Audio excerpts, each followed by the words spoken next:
Hi, welcome to Smarter Selling. So maybe you've come here because your team are not traditional sales. Well, you've come to the right place.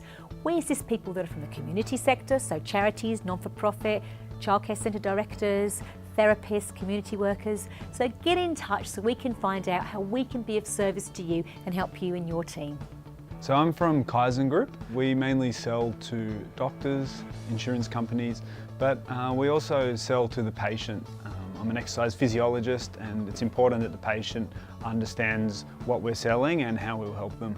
I've been in that position for probably 10 years with different companies along the way, but in the last 5 years the importance of selling has become more important, I guess, in the people that I'm dealing with.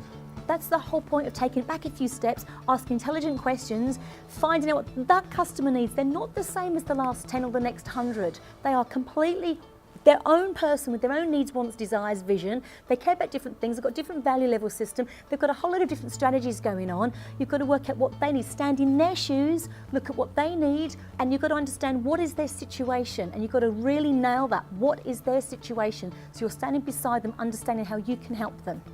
The main things I've learned today are the importance of being present in the situation, the importance of communicating and setting expectations to whoever you're talking to or selling to. I definitely encourage anyone to come along. It's not what you think about selling. There's a huge psychological emphasis in the course, and I think that's really important for moving people to buy your product or to influence people to do what you'd like them to do. So now just write down 6 ways in which you can form a meaningful relationship with that client. So my name's Mitchell Stanger. I work for a company called Sunrise Medical.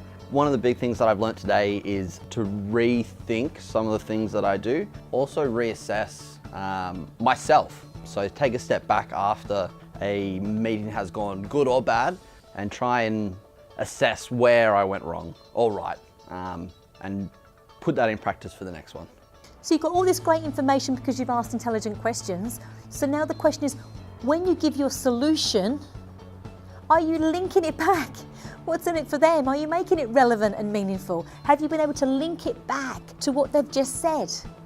Having, 100 plus accounts across the whole of Australia, the skills that I'm learning here can be applied to the mum and dads that I deal with, or the big CEOs of the big companies that I deal with as well. So definitely worthwhile.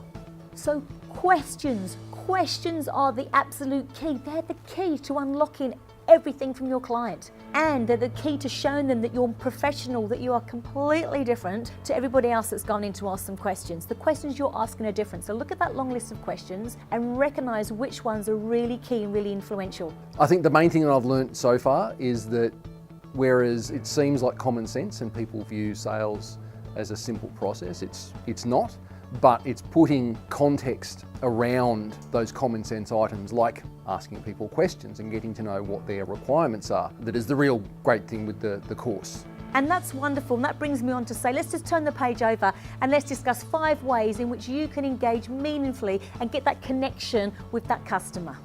I think she's very clever, and then she has concentration on emotional and the human side of the selling. I'd recommend this course if you are thinking that you're not in sales.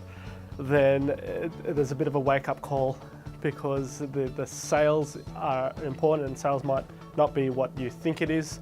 The truth is that we're all in sales in all different ways. The customer wasn't sold yet. So you're selling stuff to them, but they're not sold on the first thing yet. They're not sold on you yet. You've got to get them sold on you. Now, how do you do that? 6 ways in how they get sold on you. Let's write that down now.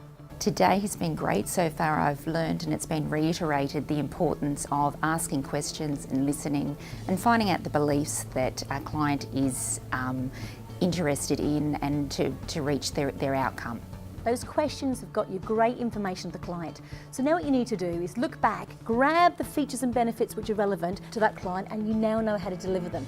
We have to keep away from doing this information dump. If you're saying the same thing to each client, that's your alarm bell. We have to get, because that client, you don't know what that client cares about, or what they value, what they even need, or what they want, or what they desire, what their vision is. You know nothing about that client. So we have to get away from saying the same thing to each person. The person does not care about the same things as the last 50 or the next 50. I think what I'm walking away with is just a list of actions for me to take. So, you know, tomorrow back in the office, I'm really clear about some of the actionable items, the things I can start doing that will absolutely, you know, lead to growth, to better customer service, to more sales. That's been really evident over the course of the last 2 days. The activities have meant that we actually are leaving with clear action steps that absolutely will lead to business growth.